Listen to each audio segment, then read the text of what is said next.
Okay, welcome to the briefing room, part 5 of the briefing room. And this is the first time we've attempted to do a Hildebrand Briefing Room Zoom cast with 6 people. But as we're dealing with 6 films, it seemed to be quite fitting. So today we will be looking at the 6 films spanning 2 Bond actors and 2 decades. We'll be looking at the Dalton and Brosnan eras of the films. Now, they got over £1.8 billion at the box office, but we're not voting for what we feel is the biggest of the films, and we're not voting for what we feel is the best of the films. We're voting for what is our favourite of the films. And it's 6 into 5, unfortunately, so 1 film for each of us will need to miss out, which is very sad, and it will become clear at the end what that film is. So I'm going to start with introductions. I'll rattle through them relatively quickly. We start with our resident co-host, the softly spoken voice of reason in the Bond wilderness, and the man who gives a sheer art attack. It's Ian Lasky. Oi, oi. Next up, the number cruncher, the woman on a Wednesday, and the killer queen of Leicester Lockdown and Hildebrand. It's Jo Miller. Hello. Okay. Next up, it's looking very relaxed there. It's a Nottingham legend, a great collector of Bond memorabilia, and a man who recently got several days of threads out of Never Say Never Again posters, which would put anyone under pressure. It's Matthew Grice. Hello. And we have our first special guest, the man we see frequently post under his strange French pseudonym, Whitfield en Bong. He's pedantic about semantics, he's got an ego the size of the Atlantic, and he desperately wants to break free of a Tory government. It's Philip Whitfield. Good evening. Lovely moustache, like that. Thank you. Our second Very special kind. guest, the man who's provided the soundtrack to the Festival of Bond, a man from a place known as Midlands, a man who loves Queen, hence the horrendous shoehorning of song titles into these introductions, something I'd never normally do, but friends will be friends. It's Stuart Kershaw. Good evening. Stuart, nice to see you. So we're going to go straight into our top 5s, remembering to not reveal the film that we've missed out just yet until it becomes clear at the end. I'm going to hand over to Ian Lasky to reveal the film he has in 5th place. This might be controversial, I don't know, but my number 5 is License to Kill. Yeah, License to Kill, 1989, which was perfect because, as everyone knows, it's the only Bond film to have been released with a 15 certificate. So I was of legal age that summer. Very excited to see it. Came out a little bit miffed with it. The thing is, this is a film that there's a lot of it that I enjoy. There's a lot of elements to it that I enjoy. I like the fact that it's a slightly tougher Bond film. I like the fact that it's got a kind of personal vendetta element to it.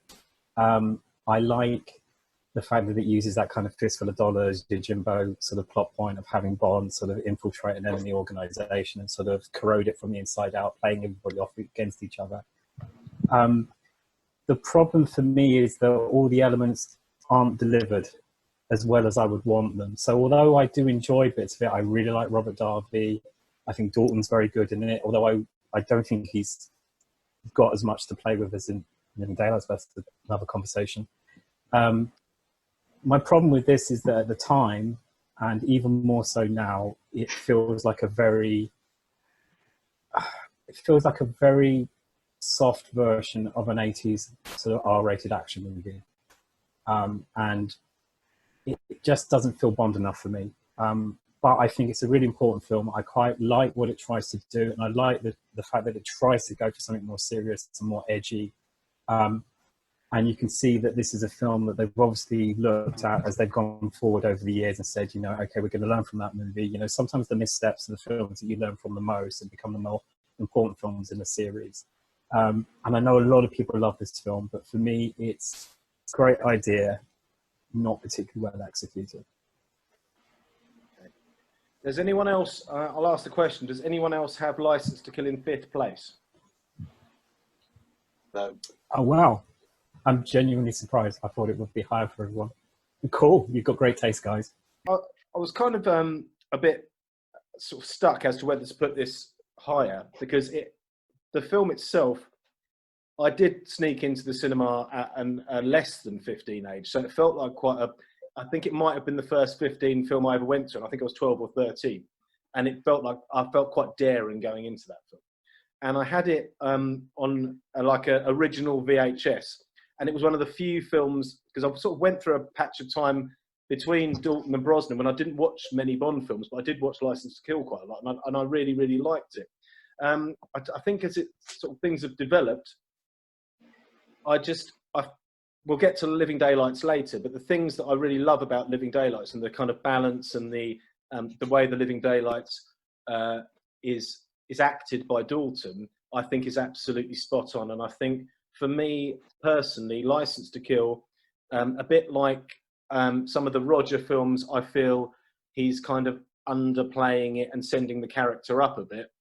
I just feel with License to Kill that maybe Dalton's overplaying it slightly, and it's just it becomes equally unbelievable because it's taken a bit too seriously. I think there's lovely elements to it. I think the Bless Your Heart and Professor Joe Butcher and the climax of the film are amongst the best. But I just think it was a little bit too much, really, and I don't know another way to put it. Just a bit too serious. And that's why I've got it in 5th place. But obviously, it means there's a film in 6th. What does everyone else have in their 5th place? Obviously, it's not last place because there's whatever our unmentionable 6th films are. But what can we hold up? What we have in 5th place? If you haven't, right, we've got a Die Another Day, we've got a GoldenEye, and we've got a Tomorrow Never Dies. Now, I'm hoping that we get to at least most of those films at some point along the way. Joe's done the maths, and I guess we'll get to discuss most of those. And if not, some poor film is going to be left to the end to discuss. But we're going to move on to Matthew and what Matthew has in his 4th place.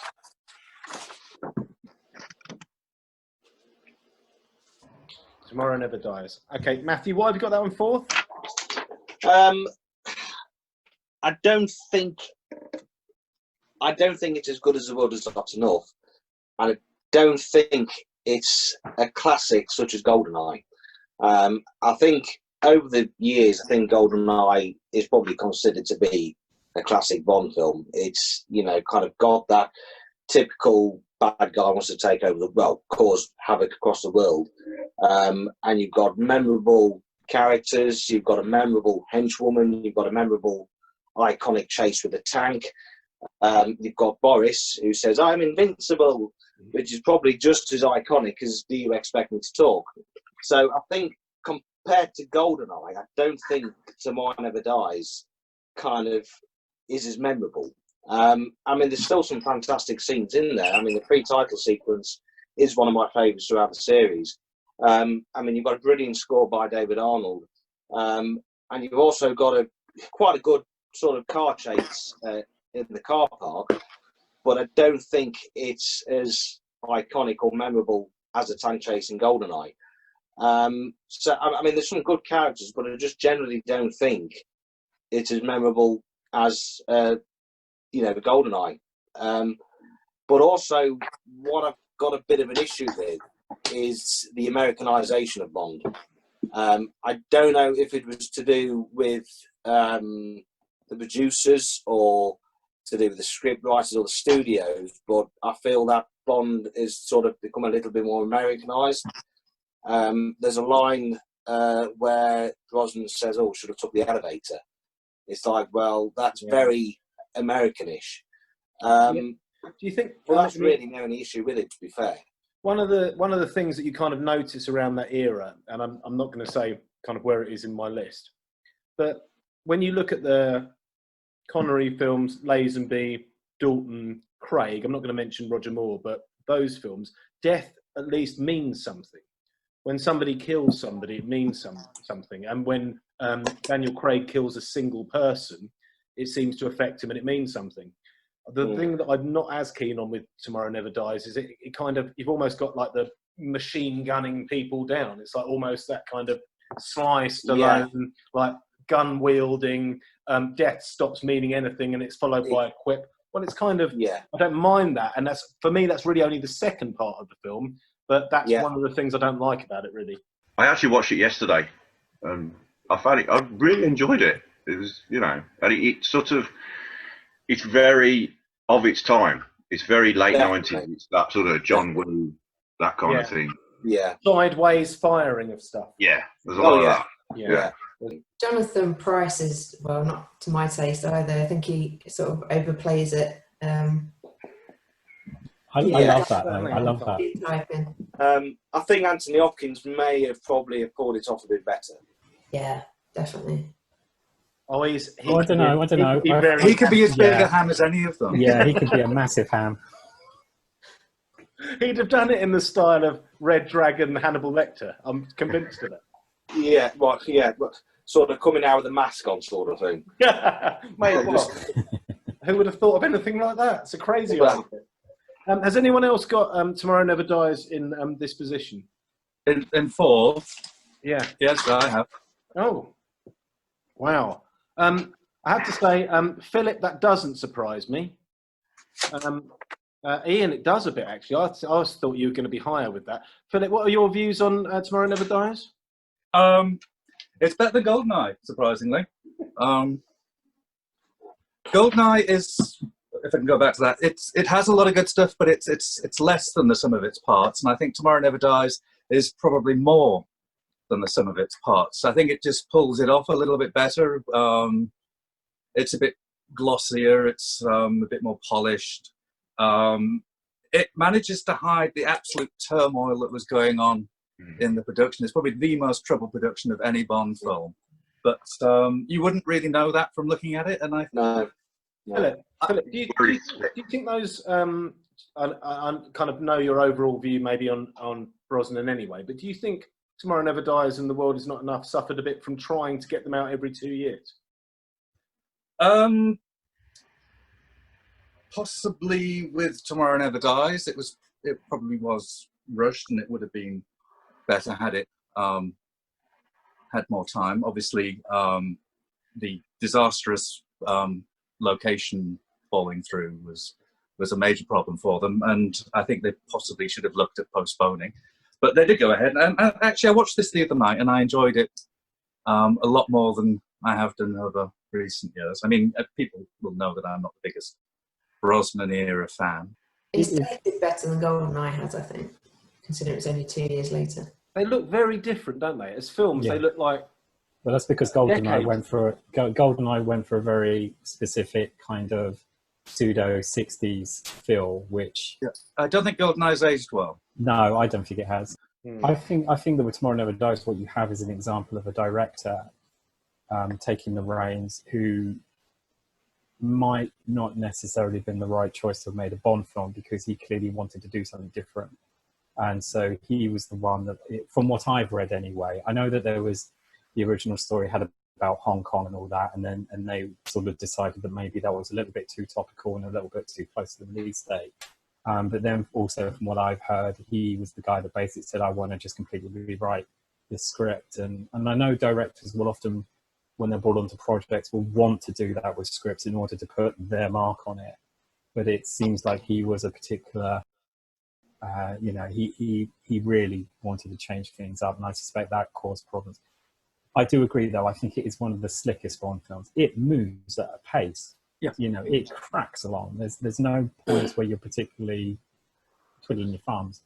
But it is also very generic, and that's why, as much as I like the filmmaking in it, and I really like Michelle Yeoh in it, although I think she should have been given more to do with her talents.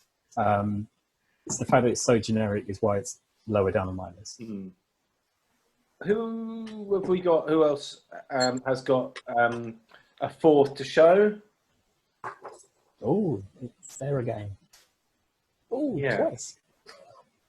Yeah. I've gone with Die Another Day. I watched it a couple of weeks ago, and I really enjoyed it. I really enjoyed it. It's ridiculous. It's a ridiculous film. It is. I'm not claiming, you know. In a way, I looked at it and I thought that really was Fleming's incarnation of Bond. I don't know if anyone else thought. No. It's that bad that it's good. It's ridiculous. It's a ridiculous, goofy film. And actually, I did watch it and had the same sense of frustration I had with Octopussy, which is it squanders its opportunity to be more serious.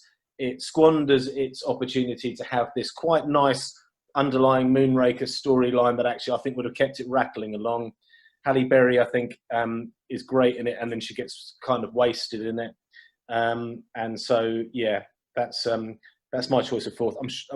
I'd like to think we might come to it later, but I've got a feeling we might not until the end, but we'll have to see. But yeah, I've got Die Another Day in fourth.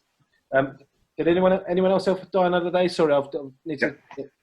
Stuart, I cut him a bit of slack. It's sort of 40 years and 20 films. Let's have a bit of a party.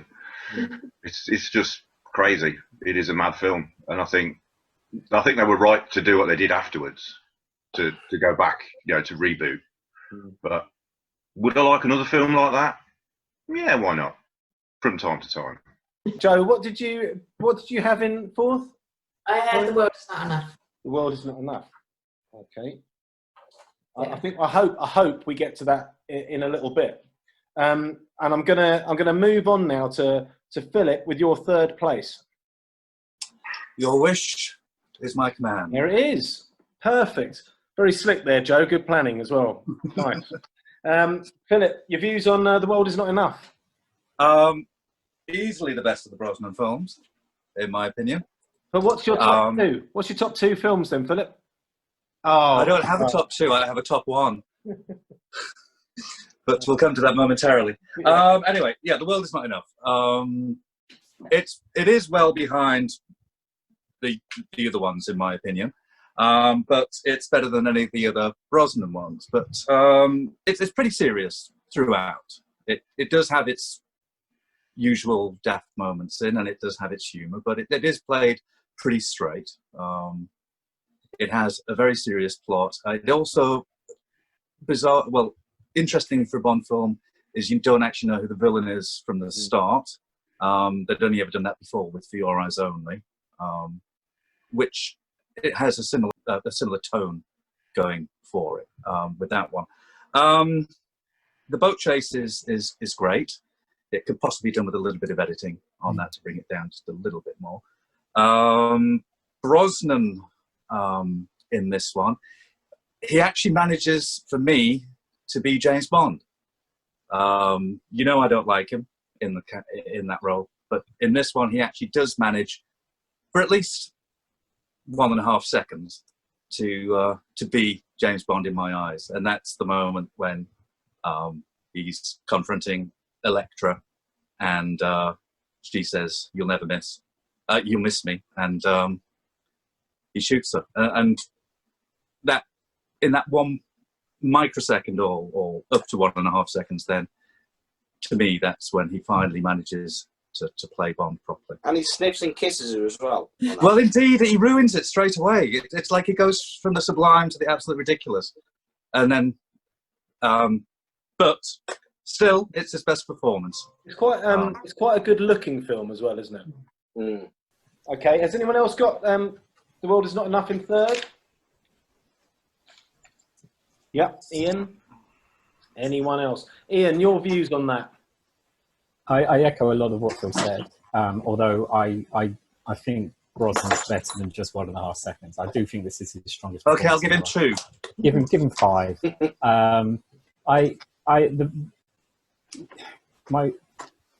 I want this to be my favourite Brosnan movie, but it isn't, obviously. And the reason is because I think this has one of the most interesting stories for certainly a latter era Bond film. I love the fact that it's the female character who's the villain. They should have left it with just that one character, female character. There should never have been a Christmas Jones. We don't need him to have a celebratory shag at the end of it. And had this been the Craig era, they wouldn't have done that. They would have just killed off the Bongo at the end of it as the villain. And that's what the film needed. But it's strangled by that little hold on for tradition. We've got to have the cheesy Christmas only comes once a year joke at the end. Blah, blah, blah. And the fact that more territory. Yeah, exactly. And the fact that they obviously just wanted to do Lara Croft Tomb Raider in the middle of the film as well. Ian, she was quite a talented scientist. Yeah, she's a nuclear physicist. A physicist. You know, yeah. You know, and that for me is the frustration of the film, is that there's such brilliant elements to it, but some really cheesy elements to it. And it feels like, I agree about the boat chase. I think that needed to be tighter.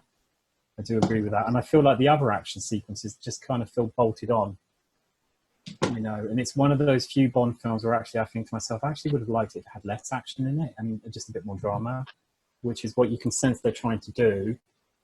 It doesn't quite get there. But, you know, overall, it's very much like License to Kill. It's one of those films where I can see the embryo of what they start to do a bit later on in this.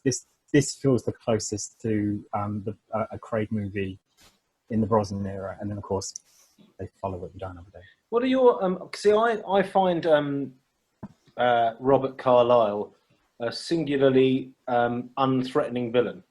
Yeah, but he's a henchman. If you think about him as the henchman, I he's really actually like interesting. Yeah. He's not the villain; he's the henchman. And you know, you've got an uncredited female writer in the movie as well. Yeah. I think that helps with the female, well, one of the female characters. Mm-hmm. And you've got Michael Apted, who is a really good drama director and a documentarian.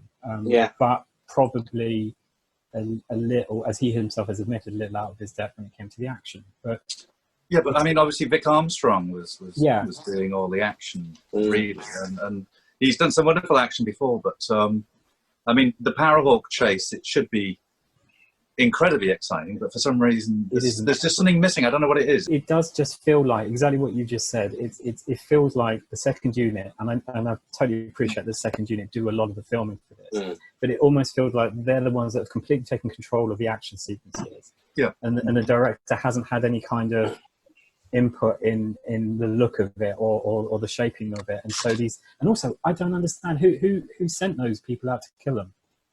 That's the one bit of the plot I haven't got a clue about. Was it Dr. Arcot? I don't who sent out the paragliders. I don't get it. No.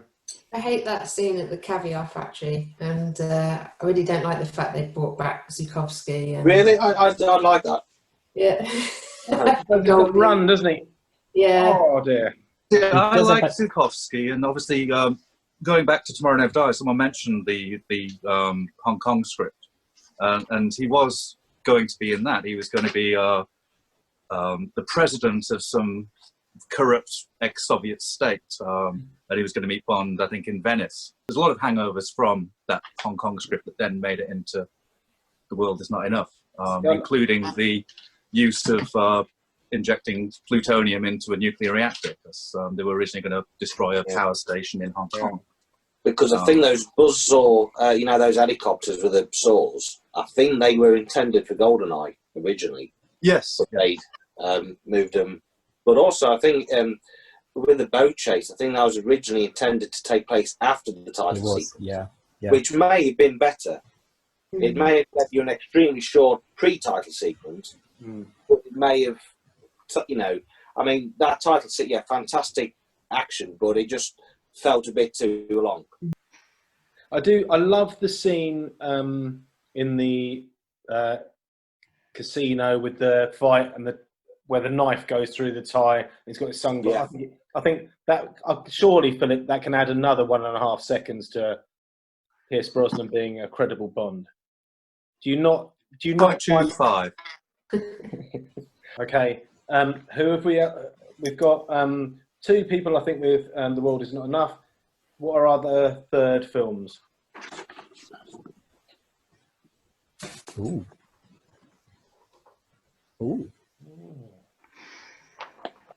Okay. Working our way through them.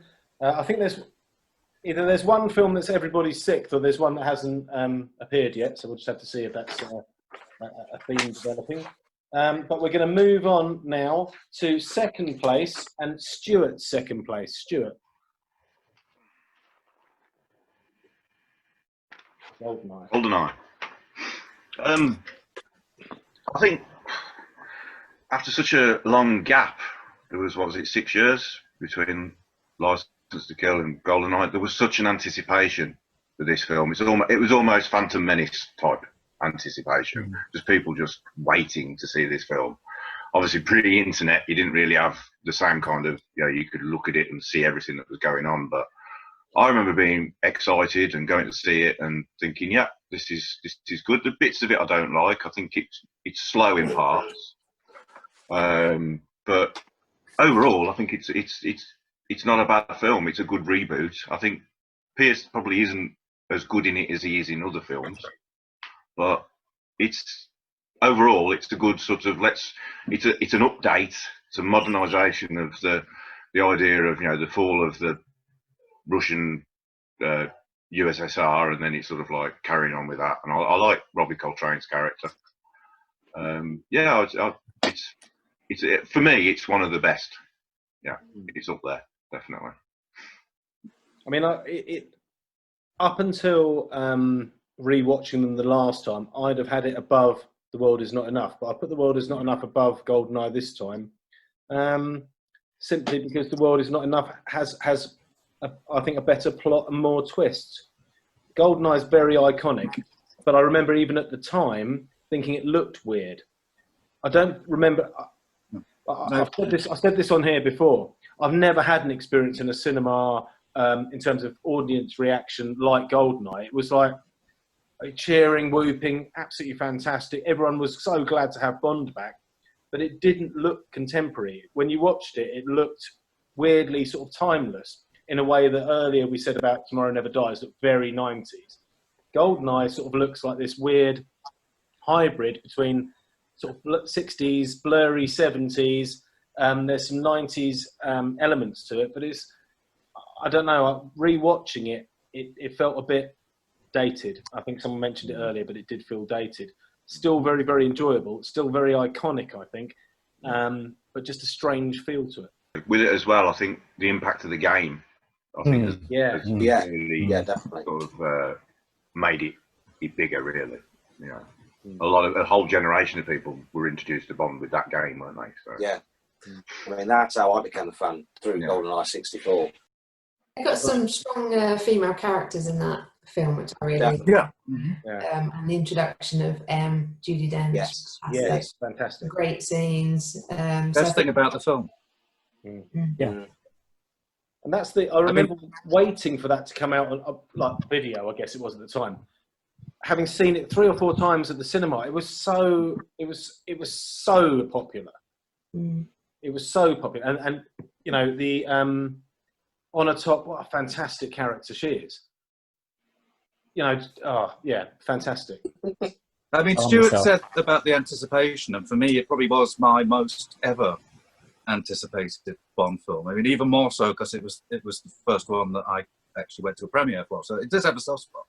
I do have a very big soft spot for GoldenEye, even though I'll moan about it. But I mean, obviously that excitement when you finally knew the Bond film was going to come out after all those what seemed like an eternity as a teenager waiting and waiting and waiting. But that anticipation for me, it soon turned to an anticlimax. But did you, at the time when you watched it, was that you weren't keen on Brosnan?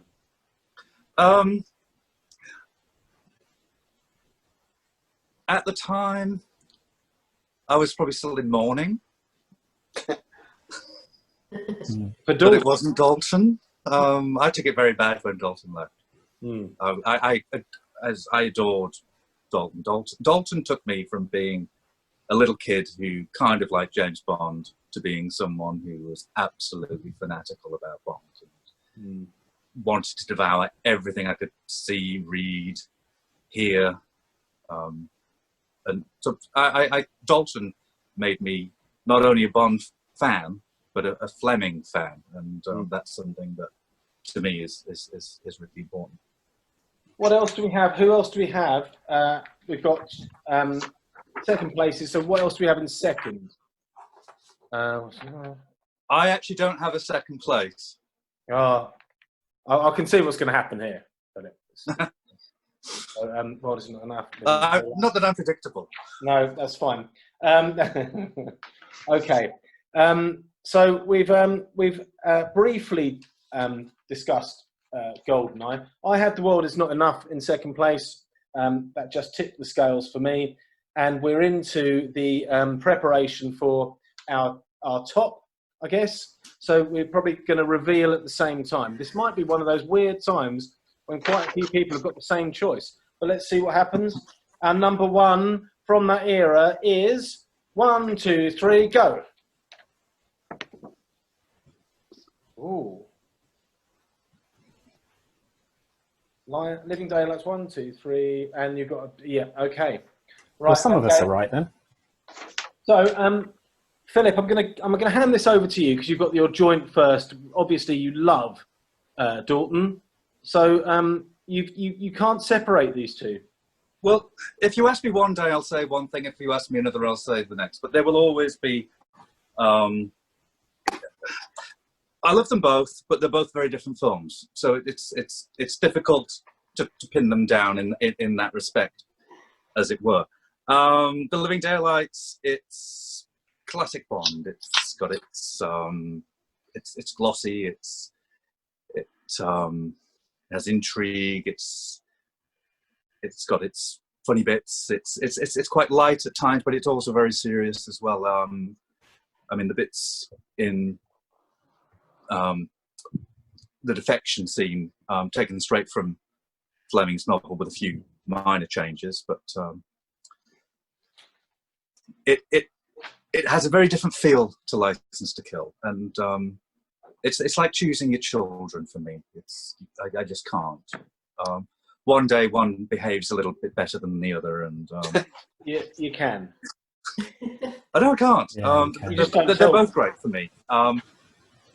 Neither, of course, which are my favourite Bond film, but that they are way up there. But Dalton is definitely my favourite Bond, and for me, it's really, really difficult to like. As I said, if you ask me one day, I will say License to Kill. So today, I actually prefer Living Daylights, but in about 10 minutes, that may be License to Kill. Okay. Who else had Living Daylights at 1? I had Living Daylights at 1. Stuart, your views on Living Daylights? I think for me, I was 17 when it came out. I've been getting into the books and what have you, I've been reading the Fleming and I've been reading the John Gardners and stuff like that.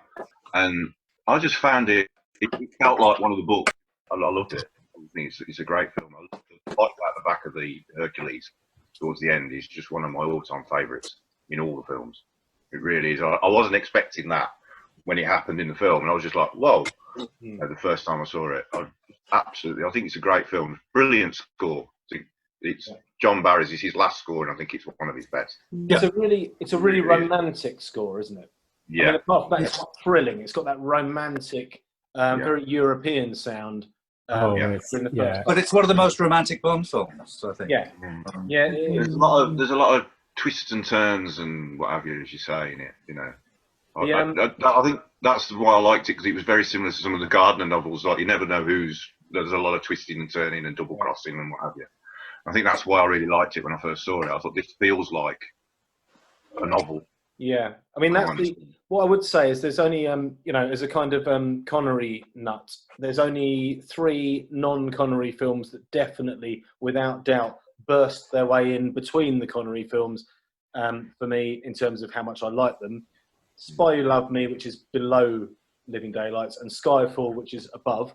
But I'd say Living Daylights is probably in my top 5 or 6. I think from the moment it's in, the Gibraltar scenes are fantastic. The moment he turns around and looks at the camera, it's like a whole new era, and it's done in a really, really confident way, which I absolutely love. I love that soundtrack. I think it's absolutely brilliant. And for me, it's that whole thing just about, I like balanced Bond films. I like Bond films which don't take themselves too seriously, but seriously enough. I think he's fantastic in that film. And I love The Living Daylights. I really do. And I would say it's right up there with my favourite Bond films. I mean, one of the interesting things about Daylights, which is also one of its flaws in some respects, is this splitting of the villain. Because obviously you've really got two villains. You've got Koskoff and Whittaker, which has a sort of something akin to Fleming's Diamonds Are Forever with the Spang brothers. Yeah. But it didn't quite work for that novel either, having a split villain. But I like it. I like it because it is not the same that you would normally see. The fact that it is a little bit different. You know, I mean, I think it's a great idea. I think it's just that maybe they're not not executed strong enough. And I think if The Living Daylights had stronger villains in some respects. I mean, I love Caron Crabbe. I think he's an absolutely fantastic actor. And I even like Joe Don Baker, apart from when he's been Jack Wade. But there's just, I don't know, the writing's not there with it. I don't think. Really. The ending's quite weak, I think, in The Living Daylights. It kind of fizzles out, really. Yeah, with the toy soldiers and that, I sometimes find that a little especially bit after you just had that fantastic aeroplane sequence as well, which was absolutely mind-blowing. Probably the best stunt in the series. Yeah, definitely. That I'd sort of count that along with For Your Eyes Only, with the cliff hanging scene. Yeah, where it's just pure suspense because of gravity, really. height. Yeah, that horrible sense of gravity. And like For Your Eyes Only, it's another good John Glenn film. Yeah. Which is not something I often say. But you're saying you say it about quite a few of his films now, Ian. There's not many. Just two. Okay. There's only two John Glenn films that I think I rate highly. And I would say there's only two Fleming novels where I imagine the actor in the film when I'm reading the novel, and The Living Daylights is, well, short story, but it's one of that, and Dr. No. Dr. No is the only other one where I imagine Connery, and Living Daylights, when I read it, I certainly think of Timothy Dalton. Matthew, did you have Goldeneye as your number one? I had License to Kill. Or License to Kill? Yes. I just much prefer that to The Living Daylights. I totally get where people come from, that it is very sort of Die Hard-esque and Lethal Weapon-esque, but I just love the grittiness of it.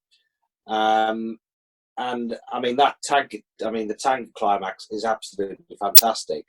And I just think it's just, pure Bond. I mean, it's gritty, and the story's pretty simple. And I just love the fact that they've kind of thrown a bit of Fleming in there. I mean, they obviously referenced the Live and Let Die novel with Felix and the loss of his legs, even though he seemed quite chirpy at the end of the film. But apart from that, I just think it's just for me, a really great film. But as we discussed earlier, sadly, it didn't do great at the box office. I do sometimes wonder, because I think License to Kill was very much the end of the first era of Bond. It's a lot of the long-running people behind the scenes. It's their last film. I mean, obviously, it's probably the last. I mean, I know Covey was involved in GoldenEye, but it's the last film that he's really hands-on. Morris Binder's gone, John Glenn's gone, Richard Maybaum's gone after that. And I do sometimes wonder if it was just a film and a series at that point in time that was just running out of steam, and it was coming to the end of a sort of part of an end of the natural life cycle. And it just needed that break, enforced though it was. I know they would have gone ahead and done a third Dalton film in that 2-year period if they could have done. But in hindsight, it's like, did it need that little break to bring in some more creative talent behind the scenes, more writers, different directors, just to re-energize it a bit? But also, didn't I think in interviews just after License to Kill, didn't Timothy Dalton kind of say that he thinks that this may be the last Bond film? Yes. So he must have probably kind of sensed that, as you said, the steam was kind of slowly, kind of running out. But I think John Glenn had kind of rumoured that maybe Bond 17 may possibly be called a Seacoast. So it kind of gave you that kind of glimpse of hope that it may still obviously carry on into the 90s. I really had wished that they had done a third Dalton film. And not GoldenEye, but a third individual Dalton But one. also, Because I mean, if it had come out in '91, that still would have left that kind of 4-year reboot time as well to getting a new person. So, and he might have clicked with the audiences might have clicked with him, and he might have ended up with a fourth.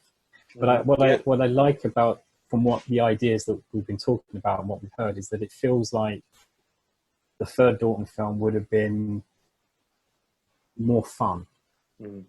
Still serious, but had a bit more fun, and would have moved. I mean, because I don't like License to Kill that much, but it felt like the wrong note for him. I wanted the Dalton Bond from The Living Daylights back. He was much more charming in that, and it was a good balance. He was, he had the humour, but he was serious, and it was a good balance. But yeah, I think it went too serious beyond that. But obviously, the subject matter was quite serious. So. Yeah. You couldn't really have him No. doing one-liners all the time. Well, they have that lovely, wonderful talking about fishing scene at the end. Yeah. Yeah.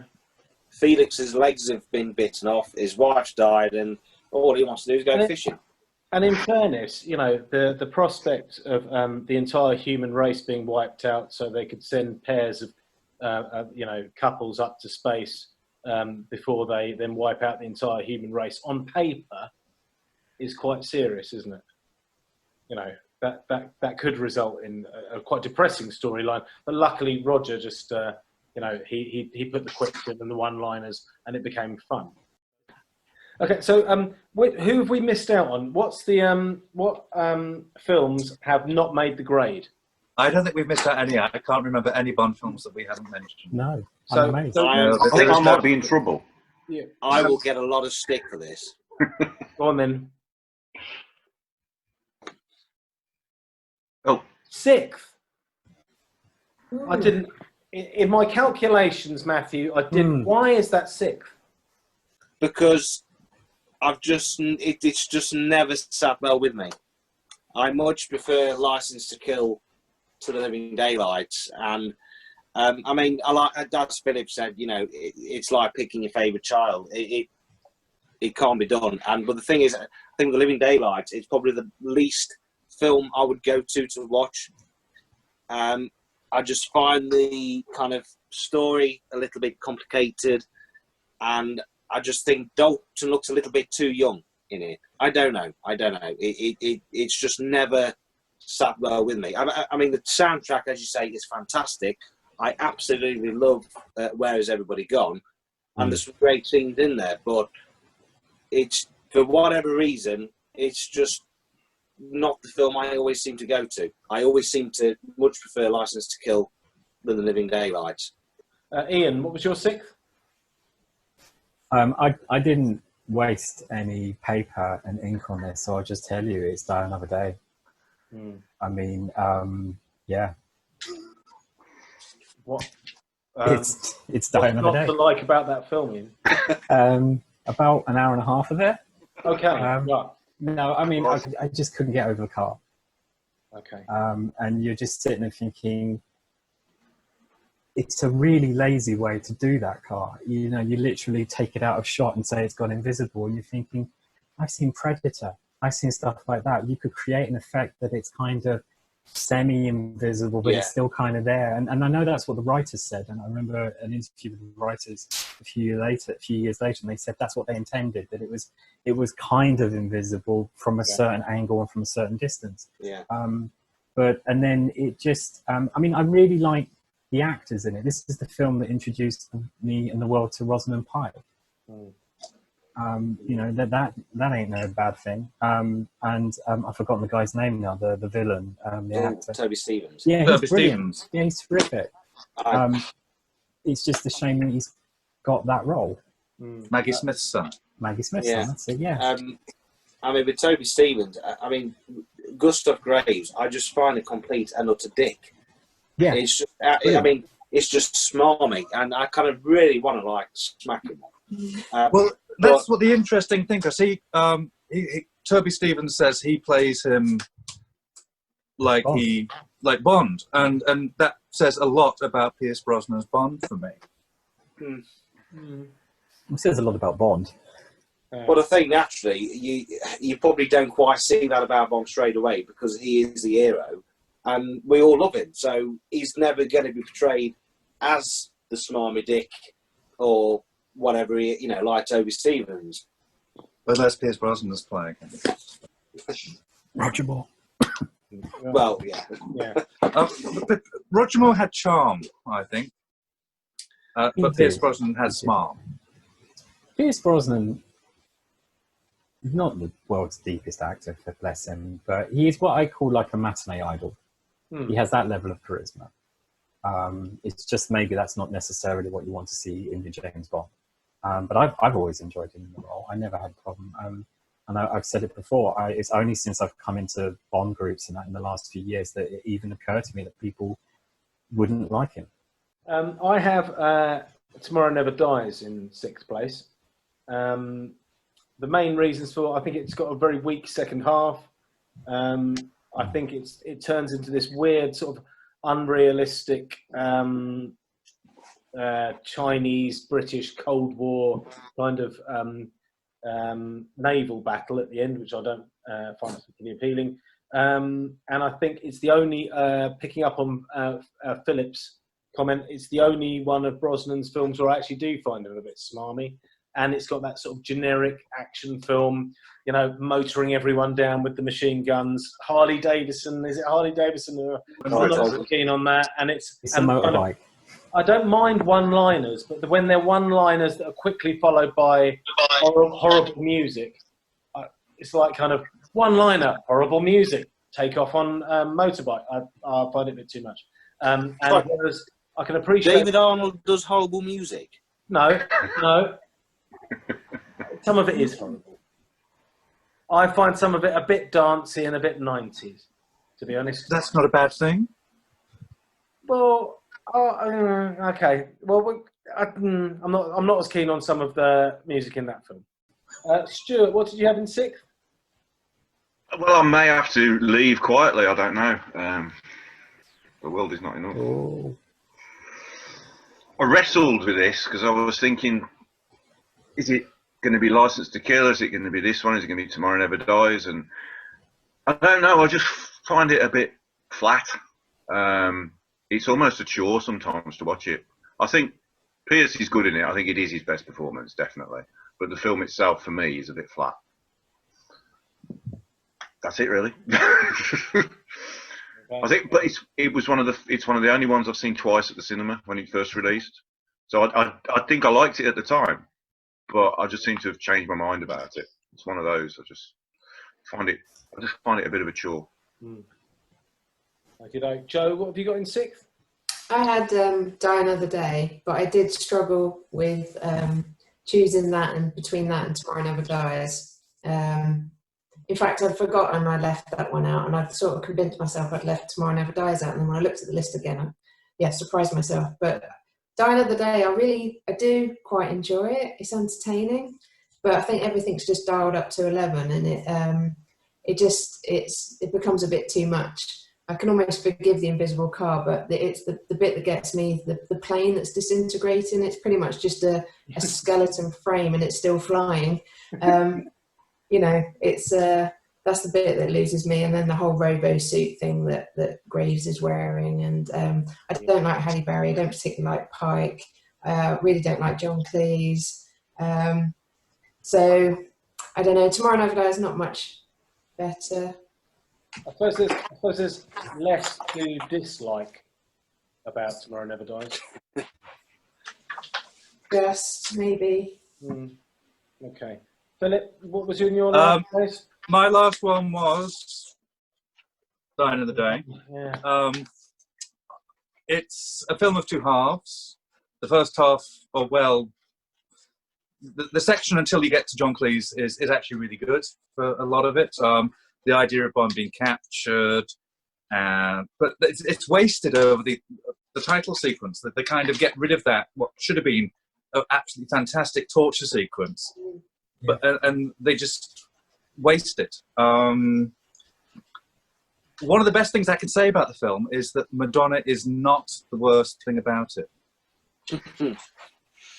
Her scene actually doesn't offend me. Her scene is great. It's fine. She's no worse than than many other actors or actresses who've been in the films previously. It's an interesting character for all of 10 seconds. And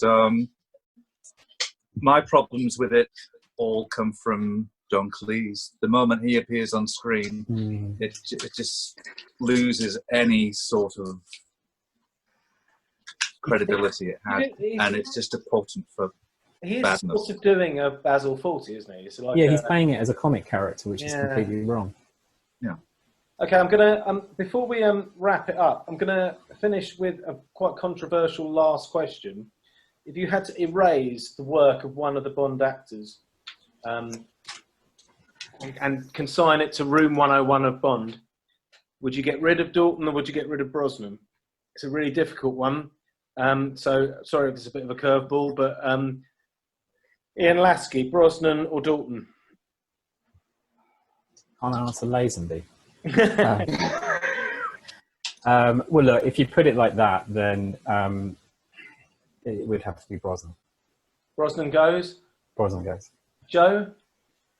Oh, it's so difficult. Brosnan. Philip, I know it's going to be difficult, and the jury's It's an incredibly difficult choice for me. It's kind of like choosing between my child and somebody else's child who I can't stand. So I'll go with Brosnan. Stuart, who goes? Probably Pierce, because he's not consistent, is he? No.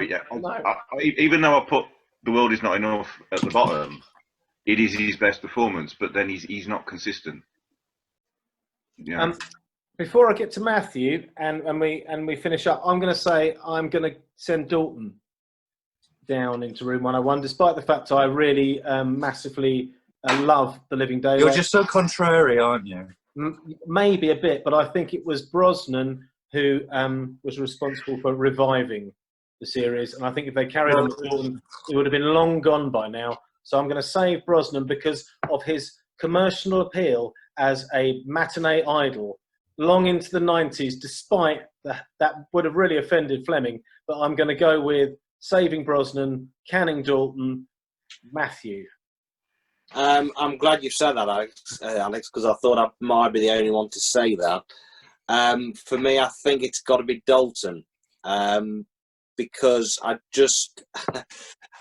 like him, I really do, and I think he did a fantastic sort of job at making the character more serious, but I think I'm just going with the timing of it. I think with him coming straight after Roger Moore, I don't think the audience were quite ready for such a dark and serious Bond.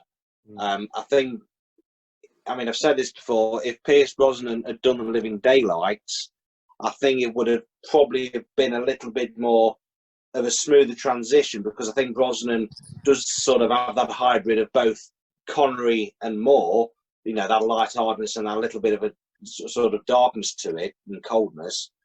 And I think that would have been a perfect sort of transition between Moore to Craig. So I think I'm going to say Dalton, purely because I think he was just a little bit too dark and serious for its time. I would say that Dalton is a good actor. I think what always slightly prickles me personally is when a lot of Bond fans, prickle pants, exactly, is when a lot of Bond fans say, "Oh, he's clearly the best actor to ever play the part." I think that's where it's hyperbole. I think Connery is a very fine actor, a different type of actor. I think Craig is easily the equal of Dalton. I think that the problem is, I do agree kind of what you're saying, Matthew, about it might have been just a little bit too much of a jump between A View to a Kill and The Living Daylights. Although I don't see his performance in The Living Daylights as being that dark or gritty. No. It's actually quite even.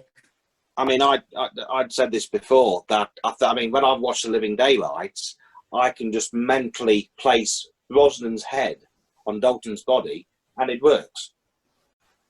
I've got a feeling that we might have to do like a last one of these briefing rooms, so it's just like all-out carnage. Okay. Right, well, thank you, everyone. We're going to bring proceedings to a close now. So thank you ever so much, and thank you for your comments. Thank you for your time, and I'll see everybody next time on the briefing room. Cheerio. Good night. Good night all. Bye. Bye.